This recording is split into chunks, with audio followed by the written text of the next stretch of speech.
J'avais aucun moyen de les motiver, à part leur expliquer la vision que j'avais pour la boîte, que c'était un groupe qui était plus structuré, qui allait avoir des potentiels pour eux, en tout cas de croissance dans leur métier et d'apprentissage, et de prendre potentiellement des postes à responsabilité.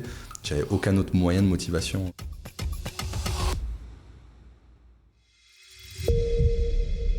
C'est curieux cette méfiance autour de l'investissement financier. Alors qu'investir est tout simplement incontournable pour construire le monde de demain, quelle que soit la manière dont on l'imagine. Et vous savez quoi ? Prendre conscience de cette réalité, c'est déjà apporter une première pierre à son édifice. Bonjour, je suis Aurore Perrin et mon objectif avec Just Focus, c'est de mettre en lumière le pont entre des investisseurs qui ont des idées, des projets, des convictions et leurs investissements qui sont un moyen de créer un futur qui leur ressemble.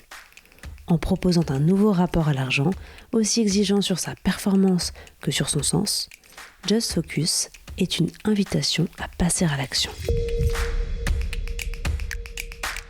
Dans le précédent épisode, nous étions avec Dorian Ciavarella et Souleymane Jean Galadima, le CEO du premier family office nouvelle génération, Sapiens. Grâce à la méthode Sapiens, il accompagne des entrepreneurs et des investisseurs dans l'allocation sur mesure de leur patrimoine et les aide à déterminer les investissements les plus adaptés à leurs projets et à leurs objectifs. Nous accueillons donc maintenant Guillaume Cruz, un associé un peu particulier pour Dorian. En effet, Guillaume était salarié chez Ivancy et c'est après cette première expérience ensemble que Dorian s'est adressé à lui au moment de lancer son second projet entrepreneurial, Zelic. Dorian, tu es venu avec quelqu'un aujourd'hui qu'on a très envie de présenter, c'est Guillaume. Bonjour Guillaume. Bonjour. Alors Guillaume, je t'entends. Cruz. Guillaume Cruz, c'est ça. Yes.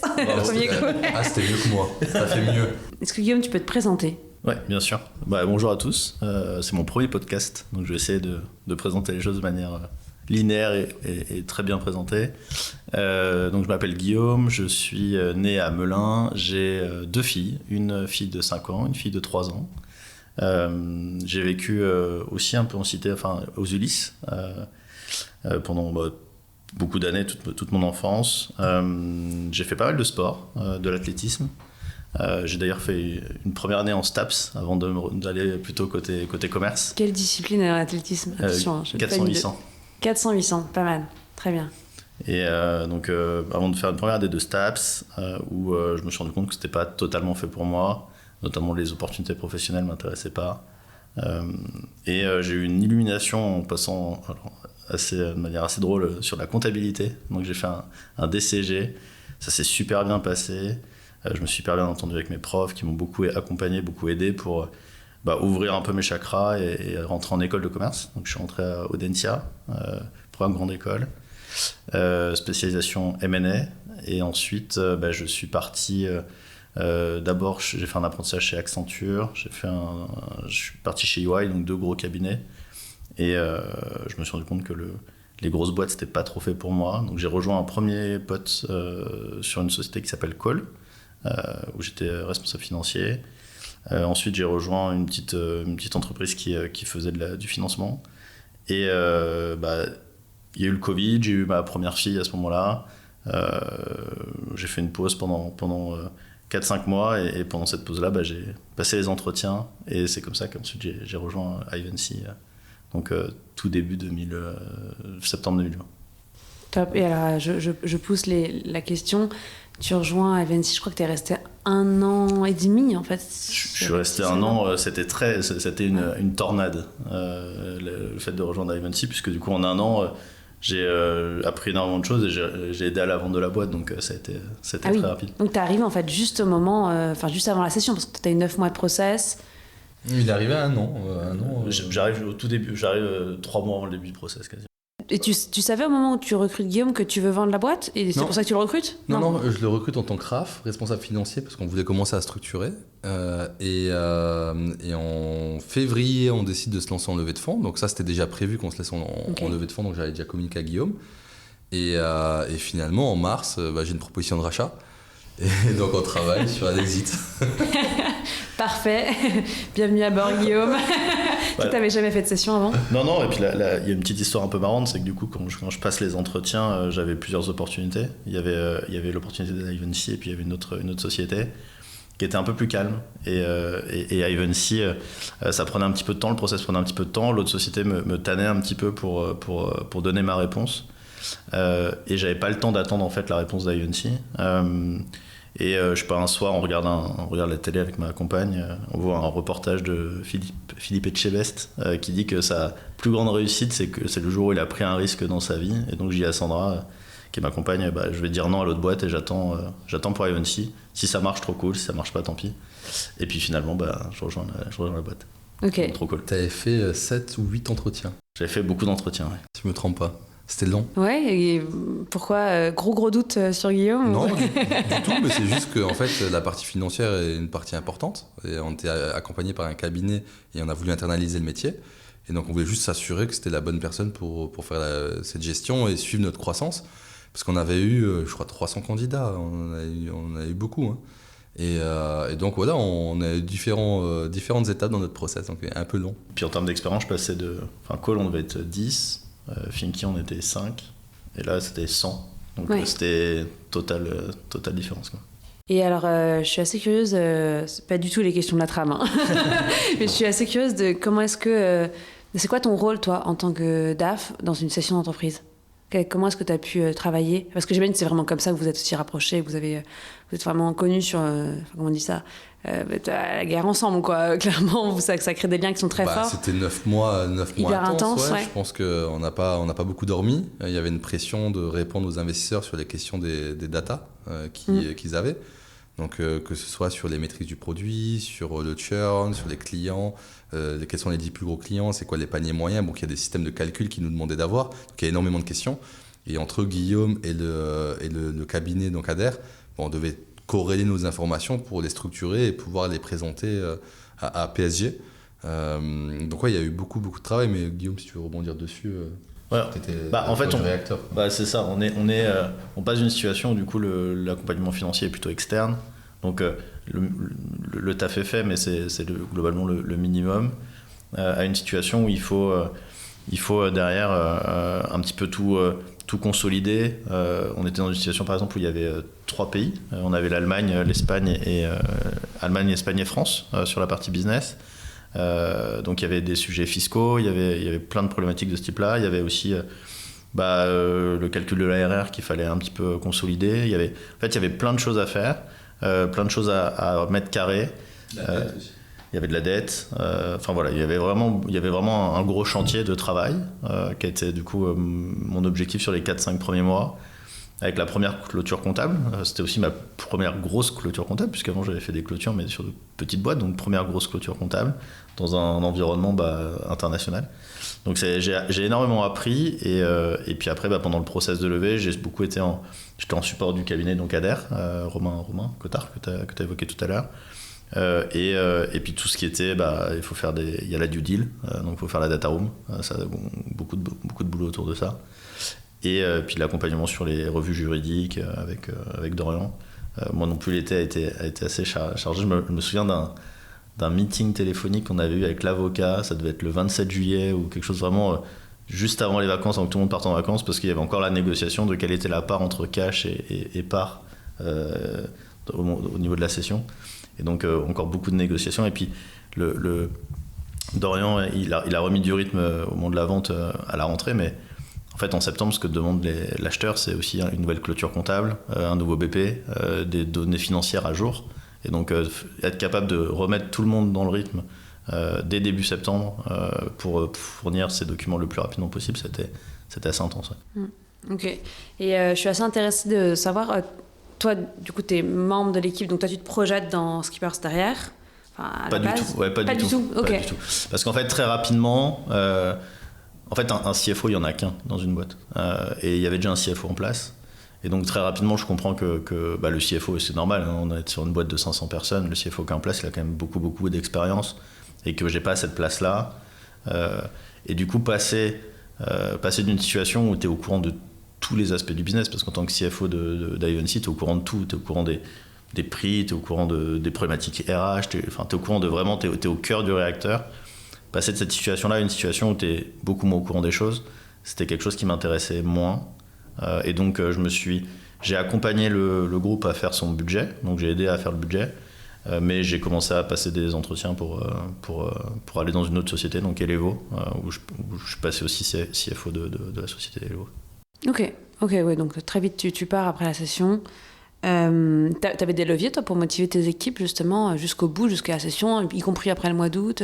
C'était quoi il y en a qui avaient peut-être des parts de la boîte qui étaient intéressés à la session ou... Non, déjà, non, j'avais aucun moyen de motivation. Il y a la loi Hamon aussi qui est assez complexe où il faut annoncer aux équipes qu'il y a une potentielle session alors que le deal n'est toujours pas fait. Donc il y a eu beaucoup de stress lié à ça. Et après, non, j'avais aucun moyen de les motiver. À part leur expliquer la vision que j'avais pour la boîte, que c'était un groupe qui était plus structuré, qui allait avoir des potentiels pour eux, en tout cas de croissance dans leur métier et d'apprentissage, et de prendre potentiellement des postes à responsabilité. J'avais aucun autre moyen de motivation. Ouais, donc sur un profil comme Guillaume, avec son envie légitime de rester CFO, pour le coup, c'était mort pour le motiver en fait. Ouais, pour Guillaume et pour beaucoup d'autres, ouais. Non, c'était compliqué, ouais. Ouais, ok. Et pourtant, donc, histoire finalement assez courte, super collaboration, derrière chacun fait sa vie, et aujourd'hui, vous décidez de vous associer pour monter Zelic ensemble. Dorian, pourquoi tu as choisi Guillaume ? Guillaume, pourquoi tu as choisi Dorian ? Comment est-ce que vous êtes décidé là-dessus ? Ouais, écoute, donc moi ça a mis 6 mois avant que je me relance, mais j'avais beaucoup d'idées et donc je donnais toutes mes idées à ma femme et elle me disait écoute, t'as trop d'idées, lance-toi, au bout d'un moment il faut que tu refasses quelque chose de ta vie. Et donc là je réfléchis, je prends un tableau, je mets des idées et je me dis en fait me lancer seul dans l'aventure c'est un peu dommage parce qu'en fait j'ai envie de vivre une aventure humaine et j'ai envie de vivre ça avec quelqu'un. Donc certes j'aurais pu le faire seul, mais je trouvais ça dommage. Et donc je me suis dit que j'allais m'associer et dans les personnes avec lesquelles j'ai travaillé qui étaient douées, il y avait Guillaume. Donc j'avais un top 5 des people chez Ivancy grosso modo avec lesquels j'aurais aimé bosser. Et donc je me suis dit que j'allais proposer à Guillaume parce que je le trouvais structuré et ça allait me permettre de travailler avec quelqu'un que j'aime bien. Et donc je lui ai proposé de me rejoindre dans l'aventure. Guillaume, d'abord je vais te demander de répondre aussi. Mais donc c'est un an et demi post-acquisition. Ouais. Et vous aviez jamais parlé de ça ensemble avant, à l'époque, un jour on montrait une boîte ensemble et tout ? Non. Ok, donc tu contactes Guillaume, comme ça. Et toi Guillaume, tu t'y attendais ? On s'était vu un peu en amont déjà. On s'était vu pendant tes 6 mois où du coup tu étais en intercontrat entre guillemets et tu t'ennuyais pas mal. Et donc tu avais plein d'idées, tu faisais plein de choses, tu rencontrais plein de personnes. Et c'est là où on a commencé à en discuter un petit peu. Moi je suis pas resté longtemps chez Elevo non plus, je suis resté 1 an. Il s'est passé plein de choses dans la boîte, on m'a aussi proposé une association light, en mode un peu light association et ce qui m'a fait choisir d'aller avec Dorian c'est qu'on a vraiment des tempéraments extrêmement, je pense, complémentaires où du coup Dorian il a le dynamisme, il a le côté très charismatique, le leadership, et moi je suis plus sur la data, je suis plus sur l'analytique, donc je voyais en cette association vraiment une potentialité d'aller assez loin et de faire quelque chose de très cool. Ok. Et t'as dit tout de suite oui au moment où il t'a proposé de t'associer sur le projet ou... Quasiment. Okay. Je me souviens, le premier rendez-vous qu'on a fait, pour en parler vraiment de manière très structurée, on s'est retrouvés dans un on avait loué une salle, je sais pas si tu te souviens, on avait loué une salle et on avait parlé directement du projet, de la culture et de ce qu'on voulait faire. Et après, ça a été très vite. Ok. Donc, au moment où vous vous associez, vous savez déjà justement quel va être le projet, ou vous décidez d'abord de vous associer et vous réfléchissez ensuite à qu'est-ce que vous allez créer ensemble ? On avait une idée du secteur. Donc, on savait qu'on voulait traiter des problématiques des commerciaux, mais on savait pas ce qu'on allait développer. Ok. Alors, peut-être qu'on l'a pas encore fait, donc ça peut être peut-être le bon moment aussi que vous nous expliquiez quel est ce projet sur lequel vous travaillez, qu'est-ce que Zelic ? Ouais, en fait, Zelic aujourd'hui, c'est une plateforme qui aide les commerciaux à être plus performantes. Donc il y a la data, donc on permet d'avoir les bonnes données, donc les numéros de téléphone, les emails, et ensuite de faire une prospection multicanal. Aujourd'hui on a plus de 8000 utilisateurs sur la plateforme, donc dans différents pays.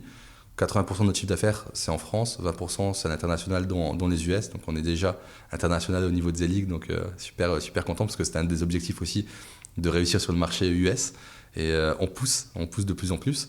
Et la vision qu'on a, c'est de créer une plateforme pour les équipes revenus, de faire en sorte que l'intégralité des personnes qui travaillent sur le revenu, donc les commerciaux, le marketing, les CSM, travaillent sur une même plateforme pour les faciliter en fait leur travail dans leur quotidien. Mais à la base, c'était pas l'idée qu'on avait. À la base, c'était juste de se dire, on va faire une agence de prospection, on va rajouter de la tech dans l'agence de prospection, mais on n'avait pas l'idée. Donc on regardait beaucoup Webhelp, Téléperformance, je sais pas si vous connaissez, hein, mais ce type un peu de boîtes, qui sont des très belles boîtes. Et on s'est dit, en fait, c'est assez has-been et il manque de la tech là-dedans. De fil en aiguille, on fait de la discovery, on rencontre des personnes, des anciens salariés de ces boîtes-là, des salariés actuels de ces boîtes-là. On continue de se pencher sur le métier et on se dit, mais on a peut-être une profondeur de marché autre à aller chercher. Et donc on voit une très belle boîte américaine qui se développe très rapidement avec Sequoia qui entre au capital. Et on se dit, en fait, cette boîte-là est incroyable, elle a une très belle traction, la meilleure dans le monde. Par contre, il y a des choses qui font mal et qu'on peut mieux faire qu'eux. Et donc on a eu ce cheval-là de course qu'on a décidé de suivre en se disant, en fait, on a vu leurs faiblesses et on va réussir mieux qu'eux à construire notre produit. Donc c'est comme ça, après, qu'avec Guillaume, on a décidé de se lancer sur ce marché et sur ce produit. Et juste que je comprenne bien, un Zelig, par exemple, comment est-ce qu'il va s'articuler avec un HubSpot? Parce que tel que je le décris, ça ressemble quasiment à un CRM. La différence, c'est que c'est en amont, c'est ça? Ouais, en fait, nous, on n'est pas un CRM. C'est-à-dire qu'on va se connecter au CRM, on est le petit frère ou la petite sœur des CRM.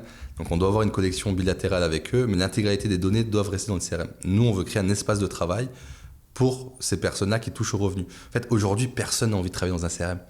En fait, ça donne pas envie. L'UX, c'est compliqué. Les gens n'utilisent même pas 5% du CRM. On n'a pas envie de se connecter et rester 7 heures par jour dedans. Donc, aujourd'hui, il y a déjà des sociétés qui existent. On appelle ça du sales engagement, donc des sociétés qui permettent de faire de la prospection, où on va passer notre quotidien dedans, donc pour la partie commerciale. Donc nous, ce qu'on s'est dit, c'est qu'on devait être connecté au CRM, on n'allait pas les remplacer sur cette partie data connexion, mais qu'on allait prendre la place sur ce workspace de travail, donc cet espace unique, pour faire travailler les gens dedans et leur donner envie de travailler dans une plateforme unifiée. Aujourd'hui, vous êtes combien chez Zelig? On est 40. Vous êtes 40, donc grosse croissance déjà aussi. Belle équipe, interne, ouais.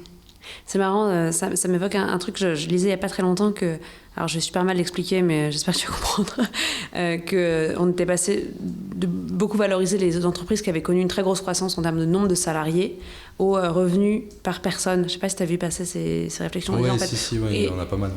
Et c'est quelque chose qui te parle, toi? Est-ce que tu as l'impression que ça a évolué, ça, par rapport à la manière dont vous faisiez du business avec Evency? Je regardais chez Evency, je le faisais chez Evency. Ouais, ok. Aujourd'hui, chez Zelig, on est encore en construction de produits.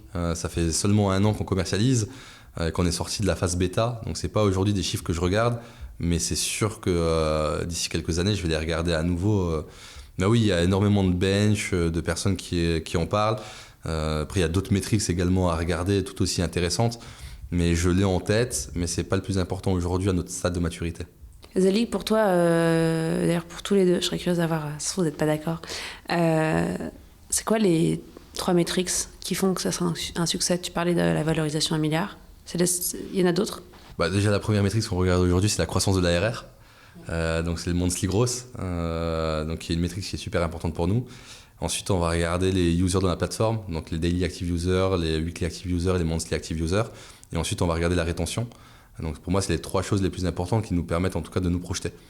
Donc voilà, ça c'est le type de métriques qu'on regarde. Après, on a des dashboards, franchement, on a énormément de données qui nous permettent de prendre les bonnes décisions et on analyse tout. Je pense que je dis à chaque fois à Guillaume, on est surstructuré versus la taille de boîte qu'on a et toutes les métriques qu'on peut avoir. Mais ce qui est bien, c'est qu'on peut tirer des conclusions et des tendances. Donc voilà, mais c'est les 3 métriques en tout cas super importantes pour moi. Utilisation du produit, croissance d'ARR et rétention. Et toi, Guillaume, c'est quoi tes moteurs? C'est quoi les critères aussi de réussite pour toi sur cette aventure? Du coup, sur les métriques, on a un bon alignement, donc c'est une bonne nouvelle. on est plutôt cohérent. C'est bien parce que ça fait écho avec trouver un peu cette North Star Metrics qu'on cherche à avoir côté produit et qui vient driver un petit peu la stratégie de la société. Pendant très longtemps, on était autour de l'ARR et on réfléchit justement à qu'est-ce qu'on peut mettre en place qui est un petit peu différent pour traduire l'usage, traduire la rétention qui est hyper important sur ce marché-là. Et quel va être le succès? Le premier, c'est marrant parce que Dorian disait que sur sa première expérience, il avait adoré l'apprentissage. Moi, je suis clairement dans cette phase-là. C'est ma première vraie expérience entrepreneuriale. J'avais créé une petite boîte quand j'étais plus jeune, mais ça n'a jamais été un très gros succès. Je vendais de la nourriture. Devant la maison. Je vendais de la nourriture étrangère, donc c'était tout ce qui était M&M's, beurre de cacahuètes, etc. Et je me suis pris une lettre de Mars qui me disait interdit de vendre des M&M's, beurre de cacahuètes en Europe, donc j'ai dû arrêter. Mais en tout cas c'était marrant, j'avais fait un petit site sur PrestaShop à l'époque, donc, première vraie expérience entrepreneuriale, et aujourd'hui j'apprends beaucoup, puisque du coup je fais quasiment plus de finance, je fais du produit, je fais un peu de customer success, donc j'ai un peu changé de métier, et cet apprentissage là est vraiment hyper cool. Donc ce que je recherche moi perso, c'est pas forcément financièrement m'y retrouver, ça c'est sûr, mais également évoluer professionnellement vers d'autres métiers et d'autres choses qui viennent ajouter un complément d'expertise en plus de la finance. Ok, je crois que Souleymane a une question aussi. Ouais, moi je vais reprendre ma casquette un peu gestion de fortune, parce que nous on aime bien aider nos clients à, vous l'avez compris, à essayer de planifier leurs investissements, leurs poches projets, et comment structurer au mieux leur patrimoine. Sur Zelic, notamment toi Dorian, est-ce que tu as réinvesti en fait une partie de ton cash? J'ai mis 100 000 €. Donc un peu skin in the game pour lancer la boîte. Et, c'était important de montrer en fait que j'étais dans l'aventure, que j'y croyais et que j'allais être impliqué dans ce projet. Ouais. D'accord. Et aujourd'hui, éventuellement lors d'une levée de fonds et autres, est-ce que c'est des choses que tu pourrais continuer en fait à faire, continuer à investir, ou in fine ce sera plus l'enjeu d'aller chercher Alors quand tu dis investir, c'est moi réinvestir personnellement dans Zelic, ou c'est plutôt aller chercher des fonds investir aussi dans Zelic? Non, je pense qu'il n'y a plus forcément d'intérêt aujourd'hui que je réinvestisse dans Zelic. J'ai mis 100 000 € au démarrage de la boîte pour montrer que je croyais dans le projet. Maintenant, ce qui est important, c'est mon temps, mon investissement en tout cas humain, personnel dans le projet. Et après, il n'y a plus d'intérêt à ce que moi je remette au capital. Aujourd'hui, il faut incentiver la direction avec des management packages ou avec une relution au niveau du capital. Et ça, c'est des choses que la société doit faire elle-même sans que j'ai besoin de réinvestir dans la société. Mais donc là, on est plutôt dans un mood de se dire, en fait, on va chercher du capital externe, donc de l'investissement, mais pas de me faire moi réinvestir dans la société. Si je réinvestis dans la société, ce serait très mauvais signe. Ça veut dire que la société va mal et que j'essaie de la garder en vie. Et ça, c'est le type de choses que je pourrais faire, parce que je veux pas que ça arrive. Alors, pour l'instant, on est en belle trajectoire. On a fait le meilleur mois depuis que la boîte elle existe. Donc, j'ai envie de te dire, tous les feux sont ouverts. Mais non, j'ai pas intérêt du tout à le faire. D'accord. Et dernière question, j'abuse un peu, Aurore, sur la partie management package. C'est peut-être un chiffre confidentiel, mais quel pourcentage du capital aujourd'hui est détenu par certains des collaborateurs, en dehors effectivement des deux cofondateurs? Je peux te dire qu'on a plus de 50% du capital encore. Très clair, merci. Ok. Et question indiscrète à laquelle tu as le droit de pas répondre. Guillaume, toi, tu as aussi investi de l'argent dans Zelic au départ? Oui, j'ai investi un peu d'argent au départ, beaucoup moins que Dorian forcément. Ouais. Oui, t'avais pas de cash out aussi. J'avais pas de cash out, et ma femme a eu un PSE, donc ça fait mettre un peu de... Attention, on va parler contrat de mariage bientôt. Hein. Parce que là... Donc on est un peu dans ce contexte-là, mais oui. Plus sérieusement, on parlait hier avec un notaire des sujets de contrat de mariage des entrepreneurs. On en parlera tout à l'heure, mais en off, il y a un sujet. Est-ce que passer de salarié à associé, ça change votre manière de travailler ensemble? Et je pense vraiment pour tous les deux. Tu vois, est-ce qu'il y avait une espèce parce qu'il y avait un lien hiérarchique entre vous avant qui aujourd'hui n'est plus censé exister? Est-ce que vous avez réussi à réinventer cette relation? Écoute, moi je reste le même. Je reste le même par rapport à la précédente aventure. Mais après, je laisse Guillaume plutôt rebondir dessus, parce que moi, il n'y a pas d'impact. Oui, toi, tu restes a priori. Mon aventure chez Ivancy, elle a été extrêmement courte, et finalement, j'ai presque eu l'impression d'être, alors sans les parts, etc., mais comme un troisième associé dans l'aventure avec Sylvain et Dorian, puisque très rapidement, j'ai passé beaucoup plus de temps à discuter avec Sylvain et Dorian de la stratégie de vente, de tout ça, que d'être proche des équipes sur la partie RH, finance ou autre. Donc ça change, de par l'aventure que j'ai eue chez Ivancy, ça change pas grand-chose. Et après, assez naturellement, toutes les expériences que j'ai eues, que ce soit avec Cole ou même avec Elevo, j'ai souvent été extrêmement proche des fondateurs. Et donc dans une position qui est la position forcément hiérarchique entre un président et un CFO, ce qui est normal, mais avec beaucoup de proximité sur les informations que j'avais, sur ce qui se passe dans les couloirs ou les choses qui sont un peu cachées. Et j'ai toujours eu toutes ces informations-là, j'en avais énormément, donc ça change finalement pas grand-chose. La seule chose qui change vraiment beaucoup, c'est que il a fallu que je passe d'une situation où je devais être bon en finance à une situation où il fallait que j'ai un avis sur tous les éléments de la boîte, et notamment des sujets qui sont très loin de ce que je connais, comme le marketing ou des choses comme ça, donc sur lesquels il faut que j'apprenne. Je lis des bouquins, j'essaye d'être pertinent, mais donc voilà, donc c'est la grosse différence, c'est plutôt là-dessus. Dorian, dis-moi si je me trompe, mais j'ai un peu l'impression qu'il y a aussi pour toi cette volonté de donner cette opportunité à Guillaume de faire une boîte à succès dans laquelle il y a des parts, que potentiellement il puisse aussi se réaliser financièrement à travers cette aventure. Est-ce que je me trompe ? Non, ouais, c'est important. Ouais. C'est important, et je l'ai dit un peu avant quand on échangeait ensemble, mais je veux réussir, et en fait, si je réussis, il va réussir également. Et moi, je serais hyper satisfait de me dire que je l'ai mis à l'abri et qu'il puisse profiter avec sa famille et potentiellement qu'il puisse arrêter de travailler. Donc c'est pour ça qu'on se donne le maximum, et Guillaume aussi, il travaille énormément parce qu'on veut faire un succès de cette boîte, et on a le potentiel et on a le marché. Mais j'ai envie de te dire, franchement, ça dépend vraiment que de nous aujourd'hui et de rien d'autre. Donc on essaie de construire la meilleure des équipes. Alors, moi, une des choses que j'ai pu apprendre, c'est que mon rôle à moi, c'est juste de recruter les bonnes personnes. Soit les personnes sont bonnes, soit elles sont pas bonnes, et je les sors. Mais mon rôle, c'est de recruter les bonnes personnes. Et parce que je ne peux pas faire tous les métiers, je ne suis pas expert dans tous les métiers. Alors, je suis quand même bon sur la partie commerciale, je suis très bon. On va parler des meilleurs, je suis très bon sur la partie commerciale. Mais les autres métiers, je les ai découverts au fil du temps chez Ivancy, parce que j'ai dû m'intéresser à tous les métiers. Certains que j'aime bien, d'autres que j'aime un peu moins, d'autres où je suis meilleur. Mais en fait, je ne peux pas être bon en tout, donc je recrute des gens bons. Et donc, grâce aux people que je recrute, eux-mêmes vont recruter des autres gens bons, et ça va nous permettre en fait de réussir. Donc ouais, moi ma vision, c'est pas qu'on réussisse seulement tous les deux. Alors certes, je vais être très content, mais c'est de faire réussir l'équipe également, parce que chez Ivancy, il y a des gens qui ont gagné de l'argent, mais il y a eu des changements de carrière, il y a eu des boosts de carrière, parce qu'on a fait un exit, on a été visible, ils ont eu des très bonnes places ailleurs, ils ont pu faire des gaps sur le niveau salarial, sur les packages qu'ils ont pu avoir.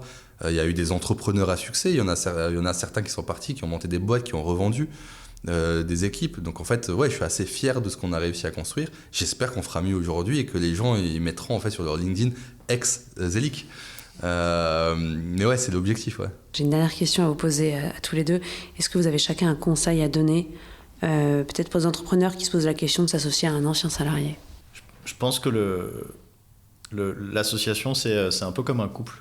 Au final, je passe plus de temps avec Dorian au téléphone ou à parler avec Dorian que quasiment avec ma femme aujourd'hui. Donc, et un couple, c'est forcément être capable de fêter les bons moments, mais c'est être capable aussi de passer les mauvais moments, parce qu'il y a forcément des moments plus difficiles dans une aventure entrepreneuriale. Beaucoup. Tous les jours sont pas faciles. D'ailleurs, c'est plus souvent des échecs que des succès.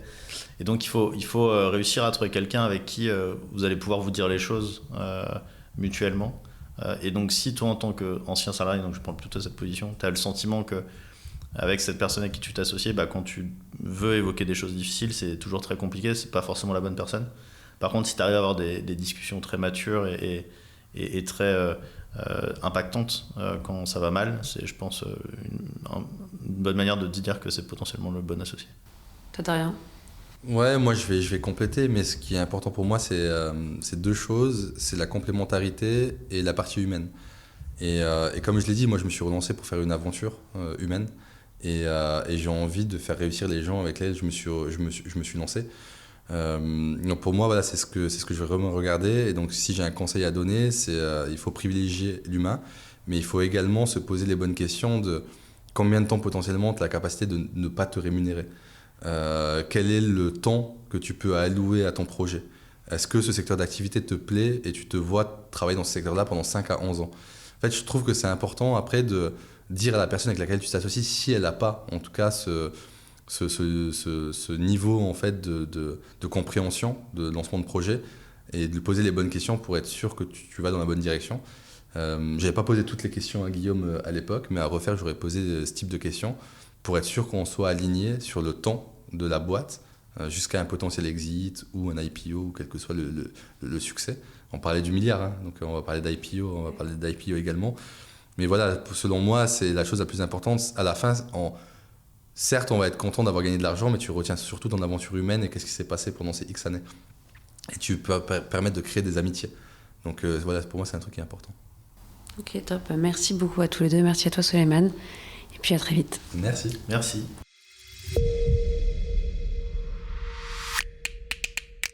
Voilà, Just Focus, c'est terminé pour aujourd'hui. Un grand merci à Sapiens, premier family office digital qui a rendu possible sa réalisation. Si cet épisode vous a plu et que vous souhaitez le soutenir, il existe plusieurs manières de le faire. Parlez-en autour de vous et partagez-le largement sur les réseaux sociaux. Pensez à mettre un commentaire 5 étoiles sur Apple Podcast et bien sûr, abonnez-vous pour ne pas manquer les prochains épisodes. Dans le prochain épisode, j'aurai le plaisir de vous présenter un nouvel invité. Il s'agit de Thibault Lamarque. Ensemble, nous reviendrons sur cette énorme success story que sont les fontaines Castali. Et il nous parlera bien sûr de son regard sur l'investissement. À la semaine prochaine.